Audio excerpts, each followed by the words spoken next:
حق مہر شہری کتنا ہے؟ صحیح البخاری میں حدیث ہے، سیدنا عبد الرحمن ابن عوف رضی اللہ تعالی عنہ فرماتے ہیں انی زوجت امرأۃ علی وزن نواۃ من ذہب، کھجور کی گٹھلی کے برابر سونے کے عوض میں نے نکاح کیا ہے۔ کھجور کی گٹھلی کے برابر سونا ہو، اس کے عوض میں نے نکاح کیا ہے۔ رسول کریم صلی اللہ علیہ وسلم نے مہر تصدیق ثبت کی، بالکل ٹھیک کیا۔ سیدنا عمر بن خطاب، سیدہ عائشہ رضی اللہ عنہما، ان دونوں سے یہ روایت موجود ہے، رسول کریم صلی اللہ علیہ وسلم نے اپنی بیٹیوں کے نکاح کیے 12 اوقیہ کے عوض، 12.5 کا بھی چاندی کا ایک مقدار یا وزن ہے اوقیہ۔ اس زمانے کے سکہ میں 500 درہم اس کی مالیت بنتی، اور سیدہ ام حبیبہ رضی اللہ تعالی عنہا یہ حبشہ میں گئیں ہجرت کر کے، شادی شدہ تھیں، سیدنا ابو سفیان رضی اللہ عنہ کی صاحبزادی تھیں، ابو سفیان تب غیر مسلم تھے، سیدنا معاویہ بن ابی سفیان کی بہن ہے بڑی، ہجرت کر کے حبشہ میں پہنچی، وہاں ان کے خاوند فوت ہو گئے۔ اسمہا نجاشی والی حبشہ، اس نے ان بی بی کا، سیدہ ام حبیبہ رضی اللہ عنہا کا رسول اللہ صلی اللہ علیہ وسلم کے ساتھ نکاح کیا، اور سیدنا شرحبیل بن حسنہ رضی اللہ عنہ کے ساتھ انہیں رسول اللہ کی خدمت میں واپس روانہ کیا 4000 درہم کے عوض۔ بات سمجھیے، کھجور کی گٹھلی، اس کی مقدار کا سونا، یہ بھی ٹھیک ہے، 12 یا 12.5 اوقیہ چاندی، یہ بھی ٹھیک ہے، 4000 درہم، یہ بھی ٹھیک ہے۔ اور صحیح البخاری میں ایک واقعہ ہے، ایک خاتون آئی، عرض کیا اللہ کے نبی میں اپنا آپ پہ پیش کرتی ہوں، آپ میرے ساتھ نکاح فرما لیں۔ آپ نے یوں ایک بار دیکھا اور نظریں جھکا لیں۔ صحابہ کرام نے محسوس کیا کہ نبی کریم صلی اللہ علیہ وسلم کو دلچسپی نہیں ہے۔ ایک آدمی کھڑا ہوا، اللہ کے نبی اگر آپ کو حاجت نہیں ہے تو آپ میرا اس کے ساتھ نکاح کر دیجیے۔ کتنا واللہ دین کتنا آسان ہے۔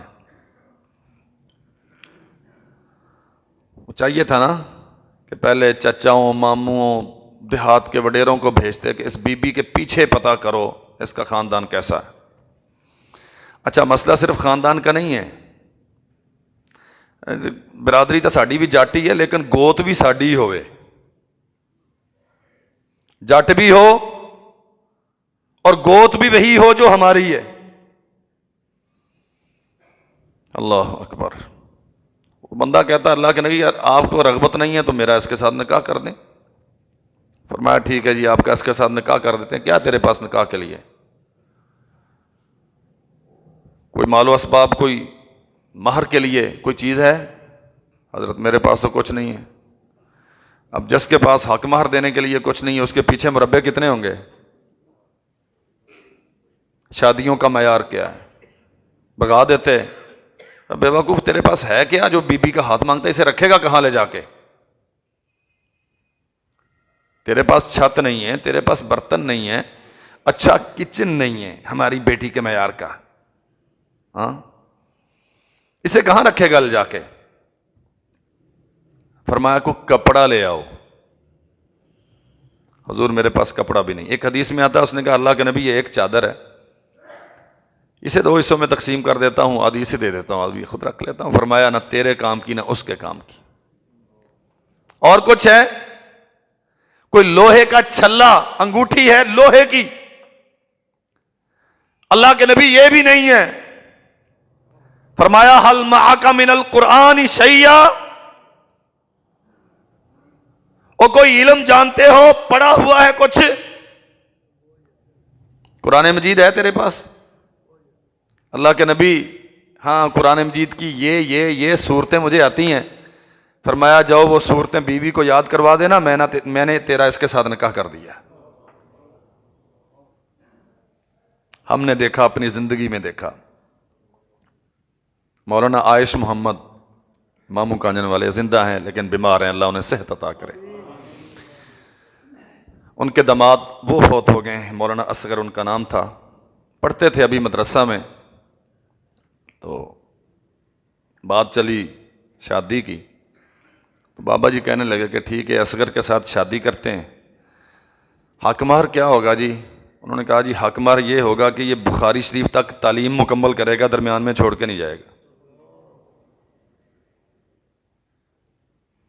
اگر 10-15 وہ جائیداد والا آدمی تھا، اپنا رقبہ بھی تھا اس کا، لگوا لی ہوتی حق مہر میں ساری جائیداد نام،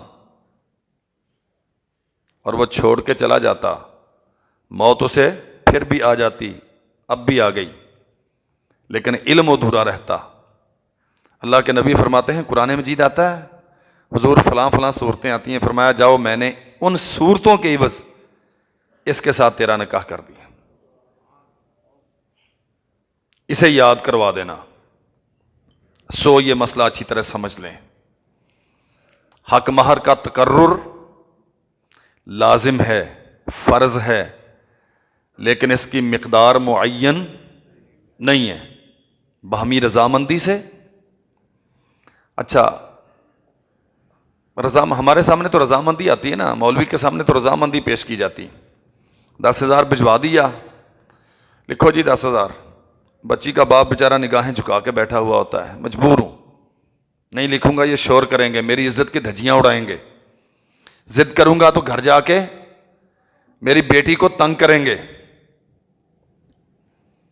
دے دیا اور وہاں گئے اور ہاتھ لگوایا اور لا کے واپس کر دیا، یہ دونوں طریقے ٹھیک۔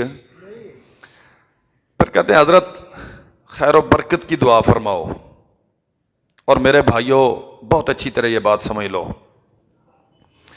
یہ خیر و برکت کچھ جن سے بازار نہیں ہے جو آپ روپے پیسے سے خرید لیں گے۔ اگر یہ آپ کو پیسے سے ملتی ہوتی تو مولوی سے اس کے لیے دعا کبھی نہ کرواتے آپ، یہ آسمان سے آتی ہے اور ان کے لیے آتی ہے جو اس کے اہل ہوتے ہیں۔ اللہ ذوالجلال والاکرام خیر اور برکت وہاں اتارتا ہے جو اس کے اہل ہوتے ہیں۔ رشتے کی تلاش سے لے کر حق مہر کے تعین تک اور نکاح کی تکمیل تک سارے کام آپ نے اپنے رسم و رواج کے مطابق کیے، اور اب مولوی کی دعاؤں کے نتیجے میں آپ چاہتے ہیں کہ برکتیں آ جائیں۔ برکتیں یوں نہیں آیا کرتی۔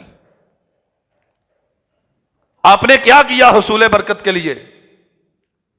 بچے کے رشتے کی تلاش میں معیار شریعت تھی، بیٹی کے لیے بر ڈھونڈتے ہوئے معیار شریعت تھی، نکاح کا یا انگیجمنٹ کا طریقہ سارا شرعی تھا، حق مہر شریعت کے تقاضوں کے مطابق تھا، برات کا آنا، انہیں ویلکم کرنا اور نکاح کا اہتمام یہ شریعت کے مطابق تھا۔ جتنی اللہ نے تجھے طاقت دی عمل کی اس قدر تو شریعت کے مطابق کرتا تو پھر تجھے حق تھا کہ عرش والے یہ میری طاقت کے مطابق تھا، میں کر گزرا ہوں، اب اس میرے عمل کو خیر و برکت کا مرکز بنا دے۔ سارا کچھ اپنی مرضی سے کیا۔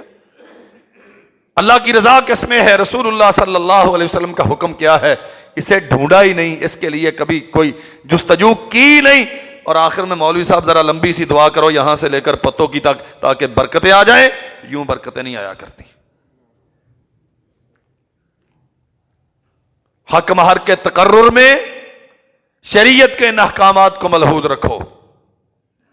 اگر آپ کے پاس طاقت ہے، اور یاد رکھو اللہ قرآن میں کہتے ہیں وَإِنْ آتَيْتُمْ إِحْدَاهُنَّ قِنْطَارًا فَلَا تَأْخُذُوا مِنْهُ شَيْئًا، ایک خزانہ بھی اگر تم نے حق مہر میں دیا ہے تو اسے واپس لینے کا تم حق نہیں رکھتے۔ خزانہ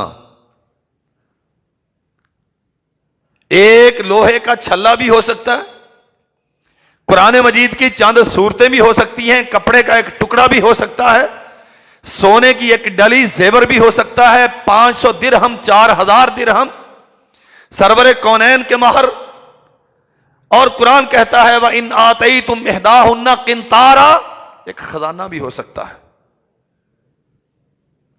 کوئی عدد اس میں معین نہیں ہے۔ ہاں البتہ اہل علم کے ہاں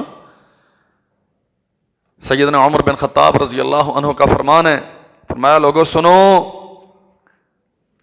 اگر حق مہر زیادہ باندھنا یہ عزت کی علامت ہوتی تو رسول اللہ صلی اللہ علیہ وسلم پھر عزت سے کبھی محروم نہ رہتے۔